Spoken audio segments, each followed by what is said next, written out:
Hey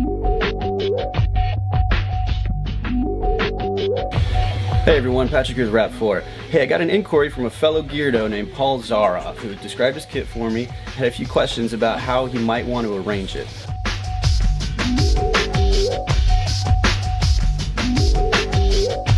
Yes, I do have some experience with suspenders. Standard issue web gear as far as just having a pistol belt with some ammo, some canteens, and using those suspenders to get the weight off your hips so that it's not sliding down. It's pretty useful, it's pretty comfortable, looks a little old school, but it's not bad, especially because you can attach some things to the straps if you wanted to, and you can always just unclip it. So here I have a Defender utility harness in olive drab. Now this is just a real simple suspender system. It's got a couple of clips here that attach to the rings. It's pretty standard on battle belts. Now what it really serves to do is to, when you're running and that weight on the back of your belt, whether it's a tank like Paul has or any other kind of kit that you've got, it really, instead of it slamming and sliding the belt down to a point where you can't run, it connects it to your shoulder and keeps it from going any farther down. So when you're walking around, usually the weight's on your hips. It's where it's rested. But if you start to need to sprint or something like that, this prevents your belt from sliding down too far, for having to adjust it, from it getting too twisted.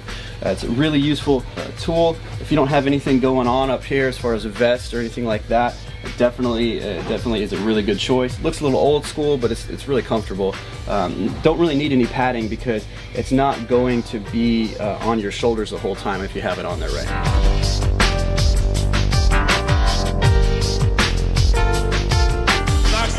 So the first solution, which you may not like, is to move your pistol somewhere else, perhaps on the back or on the left, or somewhere else that you can access it, so that you can take your box mag and with these MOLLE straps on this pouch, slide it into the side. Now I wouldn't try to weave it in there because your end goal is to get it off quickly. However, to keep it somewhat secured, I would put it over one loop and snap it back on itself. Now if you have it like this on your belt, it's going to add a little bit of weight, and that might exacerbate your problem that you had with your air tank. But if you have some suspenders, it should mitigate that pretty well.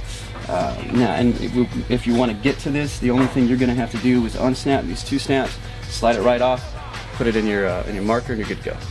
Solution number two is to use a Rap4 2-point sling and use this box mag pouch basically as a bandolier.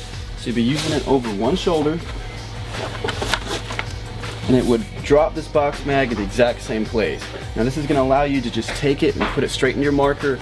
You have an extra sling on you. I don't know if your marker has a sling right now or not, but it's a really secure way of doing this. I know Maxpedition does a lot of bags that over the one shoulder. It's not going to go anywhere. It might move around a little bit when you're running, but I don't think you'd notice it too much. Especially, it would allow you to still use your TPX pistol in the same spot. You can simply rotate this a little further back. And you use your pistol right here. Your pistol will probably retain this pretty well, moving around.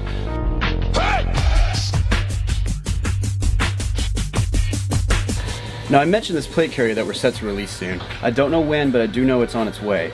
And plate carriers are my preferred vest, and the reason is exactly the same as yours.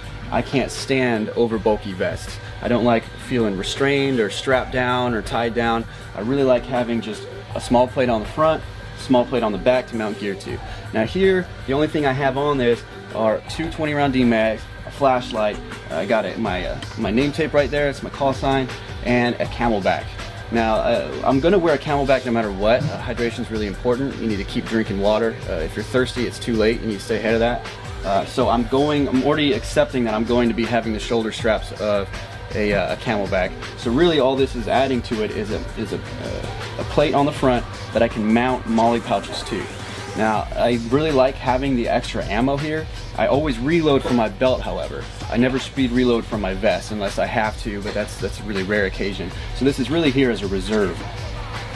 Now as far as the heat problem goes, these are very well ventilated. There's a track of mesh material down the center that gets some air between you and the vest.